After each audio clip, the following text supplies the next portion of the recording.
Jacques Rivette's 1966 reinterpretation of Denis Diderot's 18th-century novel La Religieuse, starring the queen of the new wave herself, Anna Karenina, appeared in the classics strand of last year's Cannes Film Festival, and now it gets a brief cinema outing in the UK, prior to its DVD and Blu-ray re-release.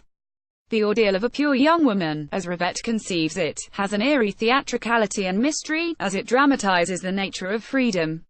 It is part melodrama, part erotic memoir. The Nun was controversial in its day, and Lars von Trier may have stewed the bat squeak of black comedy in it for his own provocations, such as Breaking the Waves and Dancer in the Dark. Karenina plays Suzanne Simonin, a young woman who is committed by her family, against her will, into a convent, the reason being that her father is not the man married to her mother. The shame of illegitimacy that she represents means her mother cannot bear to look at her.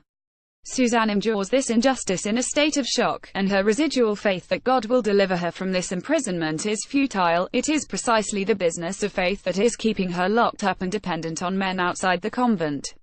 Her destiny rests with the caprices, a well-meant concern of presiding bishops, and a lawyer looking after her interests. The Mother Superior, Madame de Moni Micheline Prel, is at least kindly, but she dies and is replaced by the cruel Sister Saint Christine Francine Berger. Suzanne is then transferred to another convent, as she might be to another prison. It is a more liberal establishment, where she instantly becomes the pet of the mother, Madame de Chelles-Liselott-Pulver, to the petulant jealousy of all the other nuns with whose girlish affections de Chelles had previously been trifling. De Chelles' infatuation with her tests Suzanne's faith as never before, and then a very enigmatic coda about her eventual escape appears to show there is no freedom for her anywhere.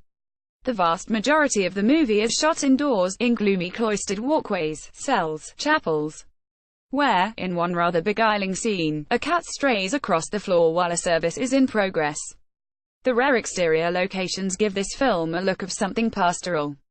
Perhaps it hasn't quite as well as the rest of Rivette's work, but it is still a deeply, almost unreadably strange story.